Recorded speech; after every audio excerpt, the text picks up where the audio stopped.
Y estamos conectados con el periodista José Vales, ex corresponsal de Reforma y del Universal en Sudamérica, y que ha entrevistado más de una vez a Alejandro Toledo como presidente.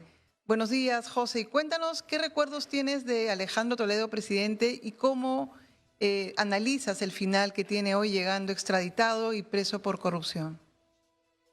Hola Paola, un gusto saludarte. Bueno, no nos podemos ver por un problemita técnico, pero el recuerdo que me viene son muchos, porque fueron años muy intensos. El surgimiento de Alejandro Toledo en la política, los primeros planos de la política peruana, como tú recordarás, fueron bien intensos, en un momento donde la democracia del Perú estaba en jaque, y él representó el liderazgo de esa recuperación democrática con aquella ya histórica marcha de los Cuatro Suyos y todo aquel movimiento que terminó en la salida de Fujimori del poder, la llegada de Valentín Paniagua, el reordenamiento institucional y la llegada de Toledo al poder.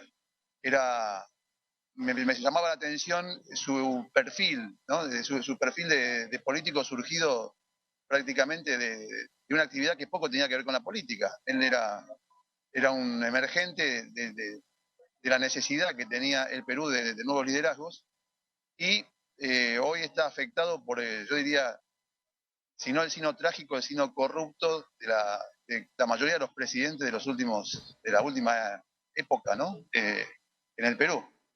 Habría que empezar a pensar que cuando uno aspira a ser presidente, tiene que contemplar, ¿no? Por lo menos mejorar las instalaciones del Barbadillo, porque así como vamos, es muy factible que termines acusado por algo y termines como hoy en prisión, ¿no? Claro, pasar Eso es lo que de... me viene Sí, claro, de la memoria, ¿no? y pasar de salvador de la democracia a extraditado por corrupción es un tramo largo y triste y que demuestra que cuán permeables son nuestras autoridades en América Latina a la corrupción. Digamos, Absolutamente, ¿no? absolutamente. Qué reflexión, ¿no? Bueno, Porque ¿cómo cambiar, no? ¿Cómo cambiar? no nos preguntemos por qué la política ya no sirve como herramienta de cambio, ¿no? De cambio social. Y en América Latina y en otras partes del mundo.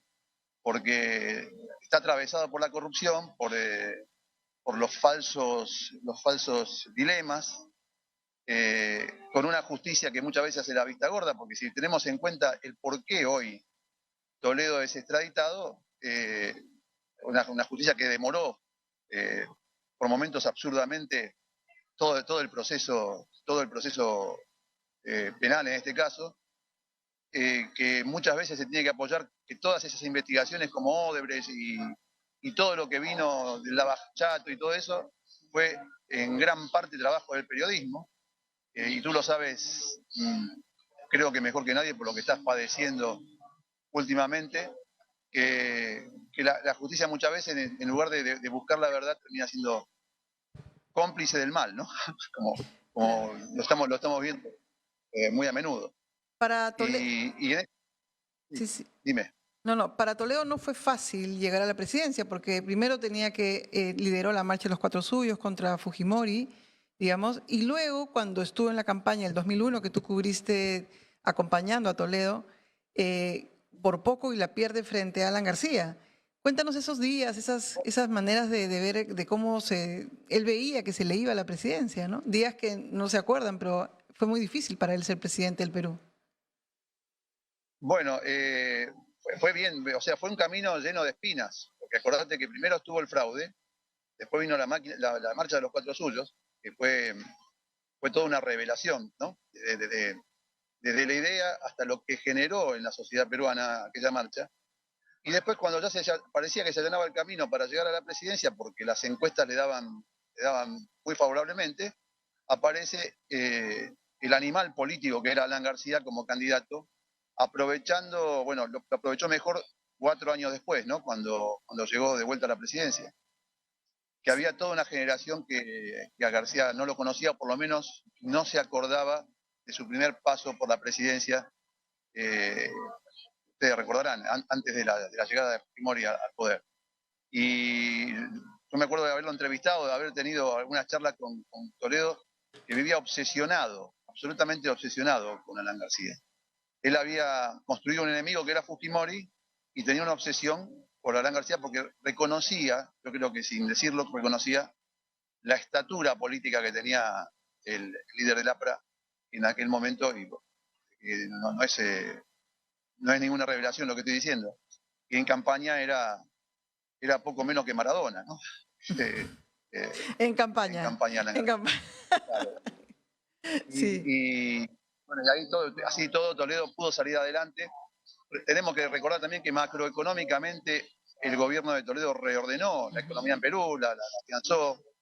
Si es una economía de las más sólidas de América Latina, yo creo que también fue por aquella gestión que sentó las bases para un ordenamiento económico. Pero el tema de la corrupción está atravesada en todos los estamentos y en todos los órdenes, salvo honrosas excepciones en la región, casi prácticamente en todos los países, ¿no? Eso, claro. El eso es... lado, sí, sí, y el lado bueno, digamos, que tiene el caso Lavajato en Perú, a diferencia de otros países en América Latina, es que dentro de todo, bueno, está procesando presidentes. Ya tenemos 3 expresidentes en prisión, digamos, en la cárcel, detenidos. Tenemos varios, 2 presidentes procesados, una alcaldesa procesada por los dineros de las empresas brasileñas, pero en otros países donde Odebrecht ha actuado no ha pasado absolutamente nada. Todo sigue igual, bueno, ¿no? Y Lula, bueno, digamos, no, también que estuvo muy cercano a las empresas, es presidente. totalmente. ¿Por qué pasó? Cuando digo, ¿Cuál es la diferencia? justamente cuando te hablaba del papel de la justicia, no personalizaba, no quería personalizar prácticamente en el Perú, que a mí me tiene afectado porque vengo siguiendo muy de cerca algunos casos, entre otros el tuyo, y me tiene bastante afectado, pero hablo de la justicia en general, ¿no? Recordemos el papel de Lula en todo esto.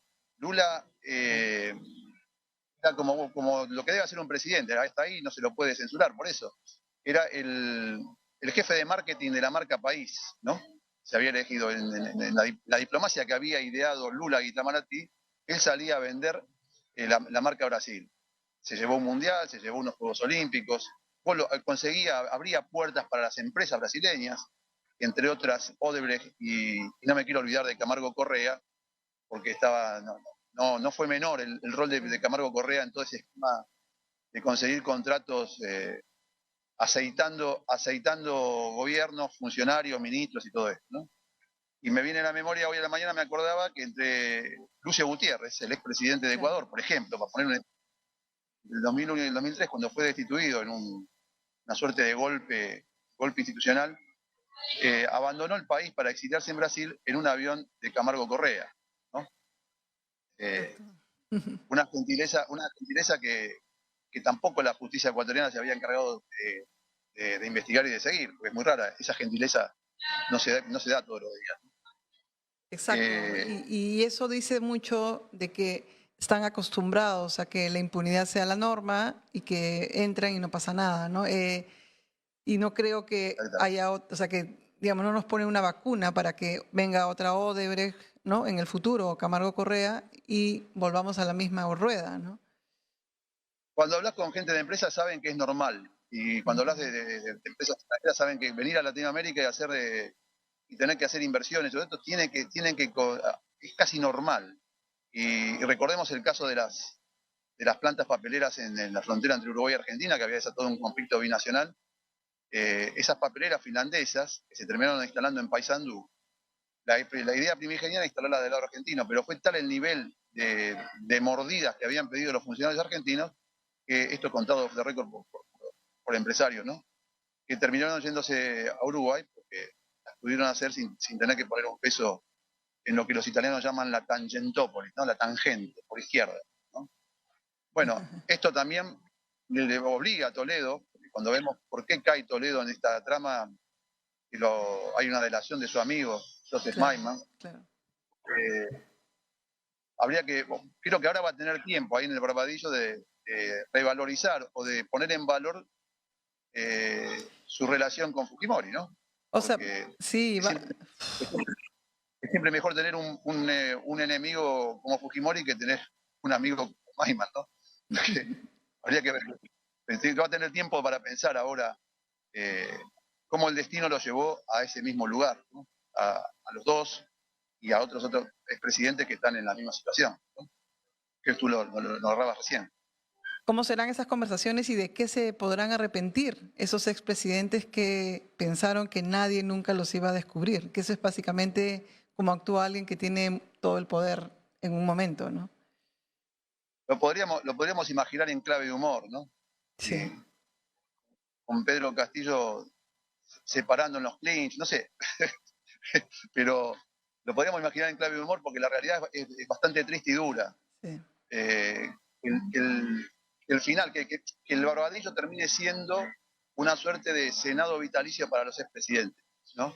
claro. Esto habla de la crisis de valores que vivimos, y no digo Perú porque Perú forma parte también de la patria grande, ¿no? Que se habla tanto de la patria grande de la Claro. latinoamericana, pero país donde vayas vas a encontrarte con este tipo de situaciones y como tú decías, por lo menos la justicia peruana en este caso pudo avanzar, ¿no?